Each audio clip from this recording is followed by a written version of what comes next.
बोलिए श्री सद्गुरुदेव की जय। संत सम्राट बंदी छोर सदगुरु श्री कबीर साहब जी, मेरे हृदय मंदिर के आराध परम पूज्य गुरुदेव जी, मैं सभी विवेकी पारसी संतों के चरणों में सिर झुका के त्रिवार बंदी करता हूँ। बोलिए श्री सद्गुरुदेव की जय। संतों ने कहा है, विवेकी पुरुषों ने, चोर और जुआरी ते, शराबी भी विचारी ते, चरित्रहीन नारी ते सदा दूर रहिए जी। साधु नशे बाजते, यार दगे बाजते, नारी बेलिहाजते बात मत करिए जी। गुंडन की जमात में, झगड़े की बारात में, ओले की बरसात में पांव मन धरिए जी। रोगी की काया को, सपने की माया को, बादल की छाया को विश्वास मत करिए। विवेकी पुरुषों की जो वाणी है बहुत सुंदर है, हृदय को वेद देती है।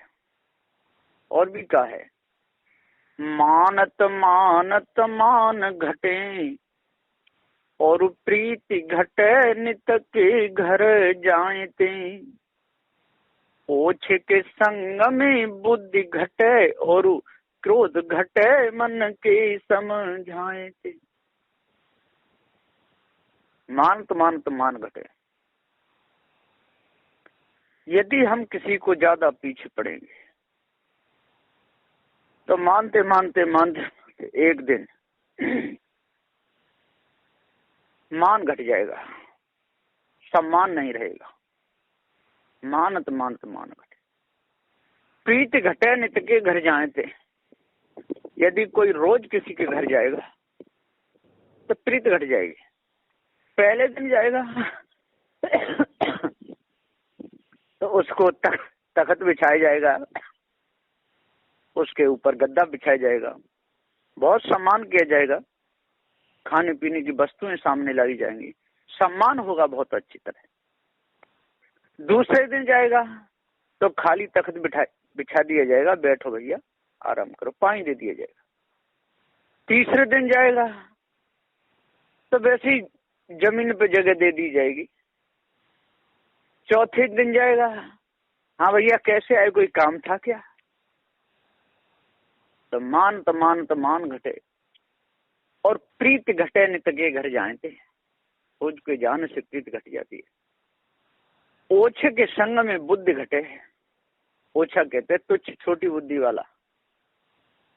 ओछ जो समझाने से ना समझे,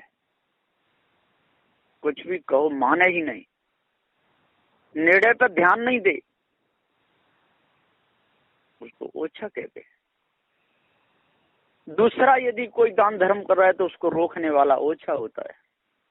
कोई भूखे को भोजन खिला रहा है, नंगे को कपड़े दे रहा है, प्यासे को पानी दे रहा है, और दूसरा रोकता है, क्यों भैया तू इसके पीछे पड़ा हुआ है, क्या तुझे लेना देना, क्यों अपनी संपत्ति बर्बाद कर रहा है। ऐसी बातों को कहने वाला वो ओछा है, तुच्छ छोटी बुद्धि वाला है।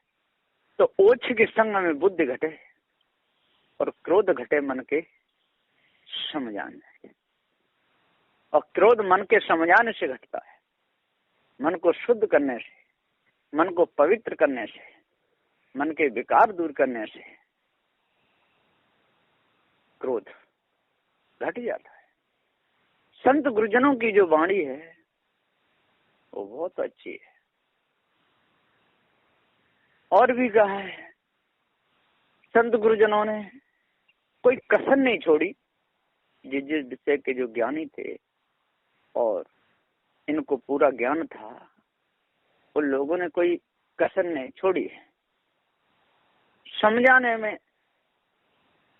पूरी ताकत लगाई। तो संत गुरुजन बड़े दयालु होते हैं, सत्य न्याय निर्णय का उपदेश देते हैं और किसी का बुरा नहीं चाहते, जिसका चाहते हैं अच्छा हो, भरम मिटे, भूल मिटे, अंदर के विकार दूर हो जाएं।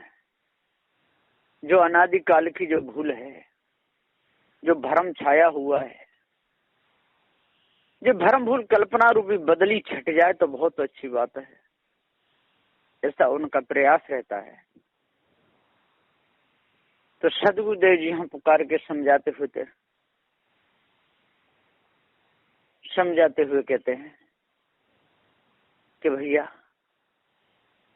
समय पर जो काम आवे, समय पर जो साथ दे, वही तो सत्य है। तो समय पर जब जब काम आता है तो जीव के जीव ही काम आता है, मनुष्य के मनुष्य ही काम आता है। और समय पर जब धोखा देता है तो मनुष्य को मनुष्य ही देता है। इसलिए सज्जनों, भाइयों, ज्ञानियों, विचार करो, मनुष्य की पहचान करो। कौन सा मनुष्य किस फरके में डोल रहा है, कौन सा मनुष्य क्या करना चाहता है, जिसको गुरु कैसे मिले हैं, इसकी बुद्धि कैसी हो चुकी है, ये विचार करो, तब पूर्ण शांति मिलेगी, नहीं तो नहीं मिल सकती है। रक्त मांस जल जाए रहे पिंजर और ठठरी, भरम भूल कल्पना में लग करके रक्त जल जाता है,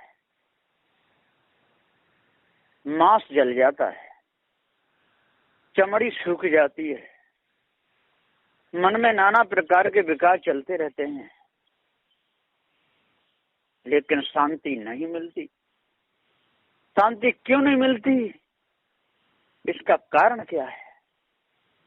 इसका कारण है हमारी ही भूल हमको शांति नहीं मिलने दे रही। हमने दूसरे की वाणियों को श्रेय दिया, हमने दूसरी वाणियों को अपने हृदय में बसाया, जिनका कोई अर्थ नहीं निकलता, जिनका कोई अस्तित्व नहीं, इससे कभी भेंट भी नहीं हो सकती, वो कभी मिल ही नहीं सकता। उधर हमने अपना पूरा लक्ष्य लगा दिया,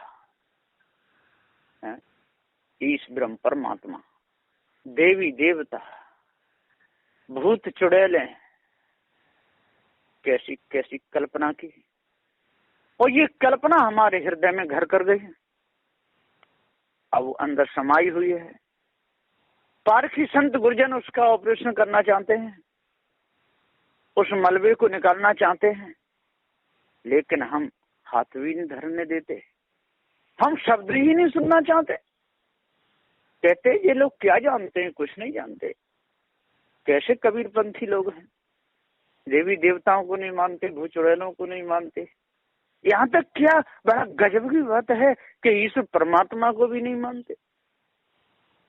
ऐसी बात करते हैं बैठ करके, झुंड के झुंड बैठ जाते हैं, फिर कहते भैया गजब हो गया। साधु श्री कबीर साहब कैसे संत थे? अभी तक जितने भी संत होते चले आए, सारे मत पंथ सिद्धांतों में ईश्वर परमात्मा को मानते हैं, ब्रह्म को मानते हैं। मुस्लिम लोग कहते हैं देखो अल्लाह खुदा है, उसने दुनिया बनाई है, और हिंदू कहते हैं कि नहीं परमात्मा है, सारा संसार बनाया है। और ये कबीरपंथी महात्मा जो पारखी हैं, ये कहते हैं ईश्वर परमात्मा है ही नहीं, अल्लाह खुदा है ही नहीं, भूत चुड़ैलें होते ही नहीं। ऐसे बैठ करके वो चर्चा करते रहते हैं। सदगुरुदेव जी कहते भैया इसको चर्चा का विषय मत बनाओ, निर्णय करो। यदि आप निर्णय करोगे, न्याय करोगे, तो आपकी समझ में पूरी बात आ जाएगी।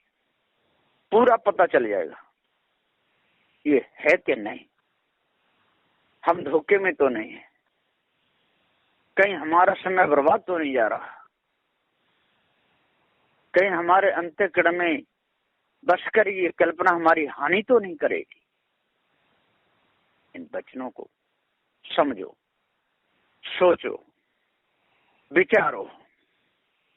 यदि विचार करोगे तो सारा फंदा कट जाएगा, नहीं तो आखिर में बहुत दुख मिलेगा। दांत गिरे और खुर घिसे, पीठ बोझ नहीं ले, जग में बूढ़े बैल को कौन बांध घुस दे। दांत गिरे, बैल के जब दांत गिर जाते हैं और खुर नीचे घिस जाते हैं, कमजोर हो जाता है, तो दांत गिरे और घिसे, पीठ बोझ नहीं ले, और पीठ पे बोझ नहीं सदता है, गाड़ियों को खींच नहीं पा रहा है, ऐसे बूढ़े बैल को कौन बांध घुस दे, कोई देने वाला नहीं, सब ठुकरा देते। इसी प्रकार से सज्जनों, भाइयों, यदि आप अपने आप को भूले रहोगे, चेतन जीव को भूले रहोगे, धोखे में लगे रहोगे, आखिर में न देवी काम आएगी, न देवता काम आएगा, न तंत्र काम आएगा, न मंत्र काम आएगा, न भूत काम आएगा, न ये चुड़ैल है, कोई काम नहीं आएगा। आखिर में जब काम आएगा तो ये जिंदा जीव ही काम आएगा, ये चेतन जीव ही काम आएगा। यदि थोड़ा सा वजन यदि सिर पे रखवाना हो, घंटों बीत जाते हैं, जब तक मनुष्य कोई नहीं आता तब तक लाचार होकर के वहीं खड़ा रहना पड़ता है। एक बार एक सयाना था, भूतों का भगत, बड़े भूत झाड़ता था, मैं जिंद को दूर कर देता हूँ, मसान को दूर कर दे, खईस को दूर कर देता हूँ, भूत चुड़ैल सबको भगा देता हूँ, मेरे से बड़ा कौन है दुनिया में। एक बार क्या हुआ, 30-35 किलो गेहूं थे और वो कहीं से ला रहा था सिर पे रख करके, थक गया रास्ता में, उसने रख लिए तो देख रहा कोई आ जाए तो मेरे सिर पे रखवा दे। उसे खड़े खड़े कम से कम 1 घंटा हो गया। उसी रास्ता से मैं भी निकला, वहां पर वो खड़ा था, मैं तो जानता था कि ये फलारे गांव का और ये भूत झाड़ने वाला है। मैं भी वहां बैठ गया, मेरे से बोला, ओ भैया ये गेहूं मेरे सिर पर रखवा दो। मैंने उससे कहा, अरे भाई आपके पास में तो 52 भैरों, 56 कलुआ, बड़बड़े जिंद, कई स्मशान रहते हैं,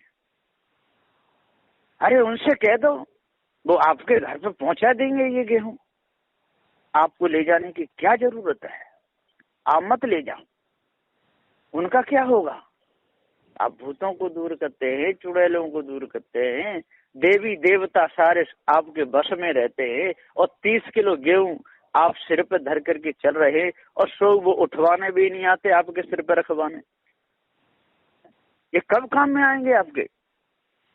वो बोले, अरे भैया छोड़ो ये बात, आप गेहूं उठवा दो। मैंने कहा नहीं, आपको आज न्याय करना पड़ेगा, सही सही बताओ ये भूत चुड़ैले जो होते हैं कि नहीं, और आपको कभी मिले हैं कि नहीं, आपका कभी काम कोई किया है कि नहीं। उन्होंने बोले, अरे वो नहीं होते, उनकी परछाई भी नहीं होती है, वो तो एक भावना होती है, और हमारे द्वारा किसी पर झाल देते हैं, ठीक हो जाता है, लोग मानने लगते हैं, तो फिर मेरे धोखे में क्यों फंसाते हो। आज देखो मैं ही काम में, मनुष्य काम में आया, न भूत काम आया, न चुड़ैल काम आई, न तंत्र काम आया, न मंत्र काम आया, न देवी न देवता, न ईश्वर न ब्रह्म, न अल्लाह न खुदा, क्योंकि ये मन की मानंदी झूठी मिथ्या है। मकान बनाया जाएगा तो कारीगर बुलाए जाएंगे, ईंट बनाई जाएंगी, कारीगर लगाए जाएंगे, लोहे के यदि औजार बनाए जाएंगे, कारीगर लगाए जाएंगे, मिट्टी के यदि बर्तन बनाए जाएंगे, कारीगर लगाया जाएगा, लकड़ी के कुर्सी मेज टेबल बनाए जाएंगे, कारीगर लगाया जाएगा। यदि कोई प्यासा है, चला फिरा नहीं जाता, पानी दूर है, तो मंगाया जाएगा। तो जिंदा जी मनुष्य ही मंगाया जाएगा। कोई ला नहीं सकते हैं, कोई देवी देवता, कितने भी आप पैर पीटते रहो, कुछ भी करते रहो, ये सारा भ्रम है। तो हे भाइयों, इस भ्रम को अपने अंदर से निकालो। यदि ये भ्रम निकलेगा तभी काम बनेगा। यदि कोई भी भूतों का भक्त हो, कितना भी बड़ा हो, हलवाइयों को दुकान से हटा लिया जाए और उनसे कहा दिया जाए आप मीठा मत बनाओ और ये हमारे भूत चुड़ैले बनाएंगे, तो कोई एक भी मिठाई बन नहीं सकती है, क्योंकि भूत चुड़ैले होते ही नहीं, कोई बनाने वाला नहीं। लोगों ने ऐसी ऐसी गप लगाई है कि उनका कोई सिर ठिकाना नहीं। कहते हैं मेरे ऊपर जिंद है, सुबह 2 बजे मुझे गंगा जी पे पहुंचा देता है और मैं नहा करके आ जाता हूँ, गंगा जी से जल भर के लाता हूँ। ऐसे ऐसे ढोंग बहुत से ग्रंथों में लिखे हैं और लोग कहते भी हैं। ये सारी झूठी कल्पना है। कहते जिंदगी सवारी पर बाबा जाता है भूतों वाला, वहां से आता है, डिब्बी में बंद कर लेता है भूत को। हाँ, डिब्बी में बंद करके खूब नचाता है, फिर वो हाथ जोता है, वो भैया मुझे छोड़ दे, वो भैया मुझे छोड़ दे। ऐसी ऐसी कहानी आई है, ग्रंथों में लिखी है, तो उनका कोई भी सिर्फ पूछ का ठिकाना नहीं। 2 थे, एक विदा करवा के ले जा रहा था और एक आ गया, बोला भैया कि हाँ कि ये औरत मेरी है। वो कह के नहीं कि औरत मेरी है, और उसके दोनों एक से थे, क्योंकि एक भूत आया जंगल से, वो बन गया। ऐसी कहानी है। तो वो कह के मेरी है और वो कह के मेरी है। अब बड़ा झंझट हुआ, तो राजा भोज के पास में ये न्याय गया। राजा भोज ने देखा, अरे जी तो दोनों एक से हैं, अब किसकी औरत बताऊं। उन्होंने कहा भैया ये निर्णय में तो नहीं कर पाऊंगा, क्योंकि आप दोनों एक से हैं और ये नारी है। और नारी को पूछते हैं तेरा पति कौन है, नारी कहते मुझे मालूम नहीं मेरा पति कौन सा है, ये दोनों एक से हैं, ये रास्ते में दोनों मिले हैं, और ये कहता है कि मेरी नारी है और ये कहता है मेरी नारी। अब मैं क्या करूं। राजा भोज लाचार हो गया और बोला कि मैं ये न्याय नहीं कर पाऊंगा। वो दोनों जंगल में जा रहे थे, तो जंगल में एक ढोर चरा रहा था। उसने कहा भैया क्यों लड़ रहे हो, क्या बात है। वो भूत बोला कि मेरी औरत है, और मनुष्य बोला कि मेरी औरत है। अब उसने कहा भैया ऐसा करो, गड्ढा खोदो। 80 हाथ गहरा गड्ढा खुदवाया, जो पहले खोद देगा उसी की औरत है। तो वो भूत था, लिया फामड़ा और धड़ाधड़ धड़ाधड़ धड़ाधड़ 80 हाथ गहरा गड्ढा खोद दिया। फिर बोला कि इसमें से जो मिट्टी निकाल के लाएगा नीचे से भर करके, उसकी औरत है। तो भूत अंदर कूद गया, और जैसे ही कूदा, जैसे वो ग्वालिया लोग बोले कि डाल दो मट्टी ऊपर से, और मट्टी डाल के उसी में दाब दिया और औरत वाले की औरत दे दी। ऐसी कल्पना बेढंगी बेमतलब की ढोंगी लोगों ने, मूर्ख लोगों ने, भ्रमक लोगों ने और बना बना करके रखी है। ऐसा कुछ होता नहीं, ये सारा भ्रम है। इस भ्रम को अपने अंदर से निकाल दो, तब पूर्ण शांति मिलेगी। नहीं तो मिथ्या धोखे में जीवन चला जाएगा। पार की संतों का साथ करो, विवेकी संतों का साथ करो। विवेकी जो संत हैं, आचार विचारमान जो संत हैं, त्यागी बैरागी जो संत हैं, किसी भी मत पंथ सिद्धांत के हों, निर्णय की यदि बात कहते हैं, विचार की यदि बात कहते हैं, उनकी बात को मानना चाहिए। उनकी तन से, मन से, वचन से, धन से सेवा करनी चाहिए, और उनके उपदेश को, सार को अपने हृदय में धारण कर लेना चाहिए। और जो कूड़ा कचरा है, जो समझ की बात नहीं, जो पार्क सिद्धांत से बाहर की बात है और निर्णय से ठहरती नहीं, उसको मानने में कोई लाभ है ही नहीं। इसलिए भाइयों, अपने आप को जानो और भ्रम को त्याग दो, तभी शांति मिलेगी। बस इन्हीं वचनों के साथ में मैं अपनी वाणी को विराम देता हूँ। बोलिए श्री सद्गुरुदेव की जय।